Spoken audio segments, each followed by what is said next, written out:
Before we can start drawing waterfalls, we first need to take a quick hike into the beautiful Drakensberg mountain range and talk about how to photograph waterfalls.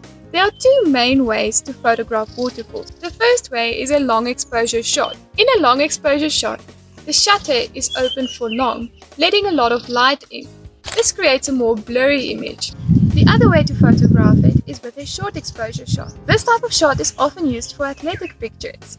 The shutter is open for very short, only letting a small amount of light in. This will create a very sharp image and you'll be able to see the individual droplets of the waterfall. So before you draw a waterfall, try to figure out if it was a long exposure shot or a short exposure shot or somewhere in between. Now that we know all of these things, I'll hand over to Piper. She'll demonstrate to you how to draw waterfalls.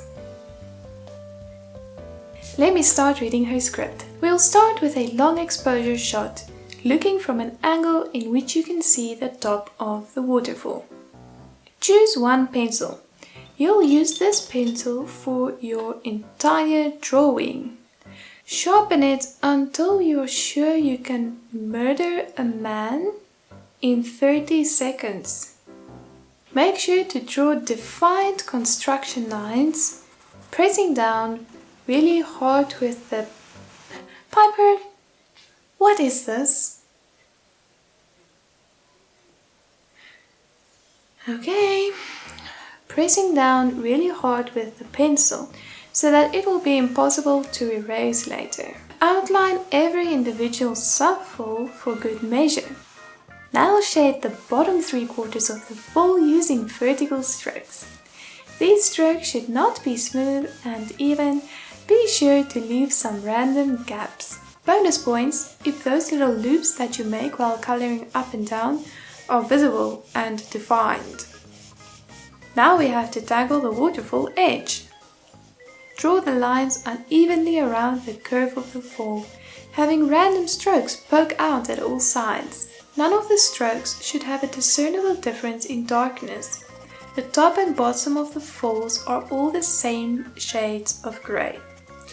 The number one rule is try to avoid contrast as much as possible. Follow this rule by keeping the rocks a similar value as the waterfall. The rocks should not have any cracks or texture. Now look at the drawing and realize how stripy it is. I wonder why. Don't worry though, we can fix it by smudging it with our fingers and a piece of tissue paper.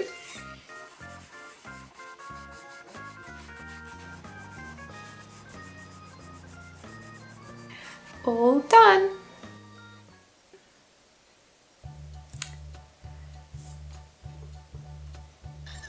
What? Okay.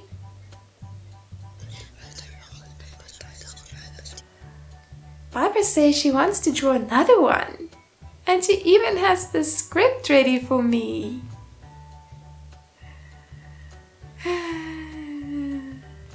We'll now do a short exposure shot looking up at the waterfall.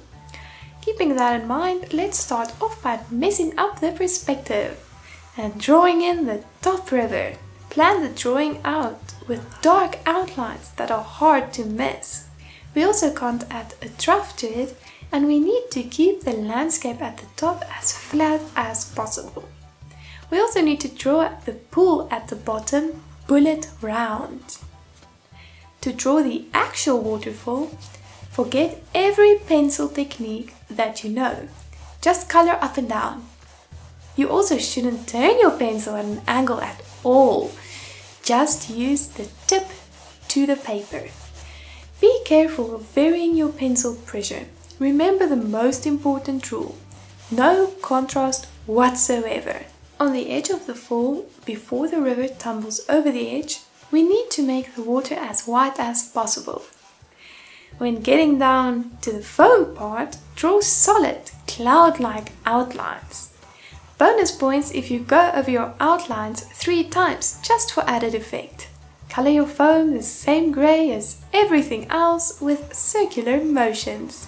And even though there is a clear mistiness to the photograph, your drawing should not show any trace of it. The rocks should be the same color as the waterfall, And if you want to add grass to the bottom, draw it with the same strokes that you used for everything else. There we go! Thank you, Piper. We appreciate the effort that you put into this. I'll just do my part now and go over a few things. So maybe you can go play outside or something?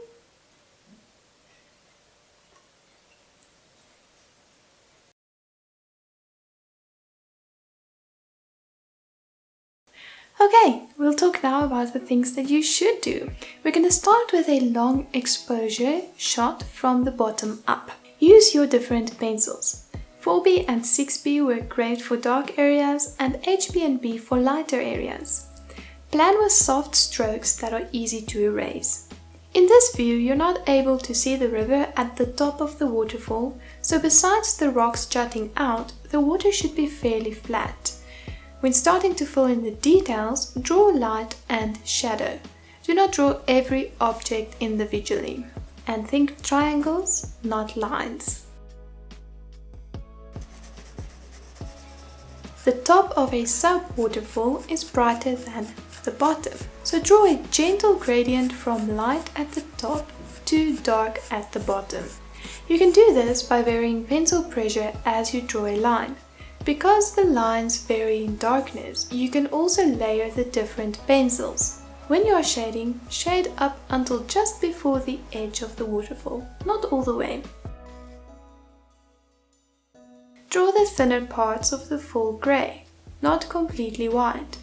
This will be the dark rocks showing through. Keep your pencil strokes smooth. Use your pencil at an angle to get broader, smoother strokes. The lines you draw will vary in darkness, so vary your pencil pressure and the pencil types that you use. And under no circumstance should you be scared of contrast.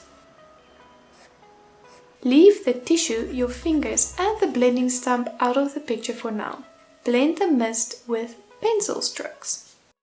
Before we can go on to the short exposure top-down view, it's first time for some mandatory wild pet tags. This cute little bird thought that our food looked way better than his, and he wanted to try some. The cranberry wasn't quite to his taste, but he did enjoy the cheese. When drawing a short exposure shot, plan out with soft lines again. We now have a top-down view, so make sure that you get the perspective right. You will see part of the river above the waterfall. As you can see, the landscape at the top is not completely flat. There are rocks in the river and the river banks slope upwards slightly. When looking from above at the waterfall, the parts right before the water tumbles over the edge are often quite dark. Make sure to draw this in with a darker pencil. To draw the actual waterfall, use your pencil in different orientations and use different pencil techniques to capture the idea of individual droplets. Some techniques include erratic strokes going in all different directions. I also use broad, flat strokes to add swatches of dark and pointillistic short dark strokes to darken the waterfall.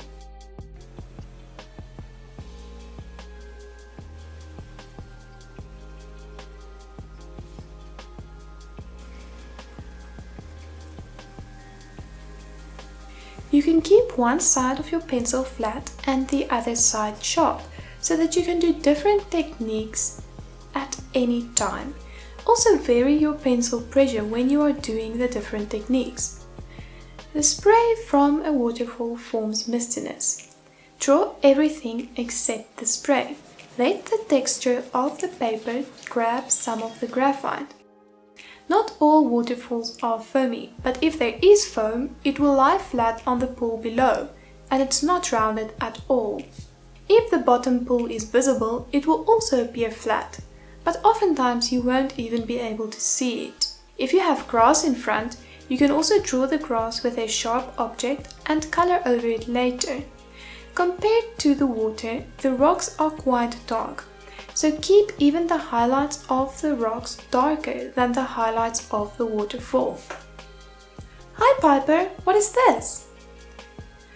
Oh, you framed the picture for me. How Nice! Oh, you want me to hang it on the wall now? Okay, while I'm still busy now? Okay, let me quickly do that.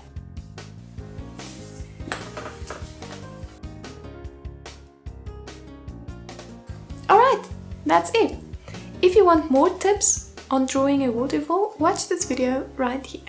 Bye!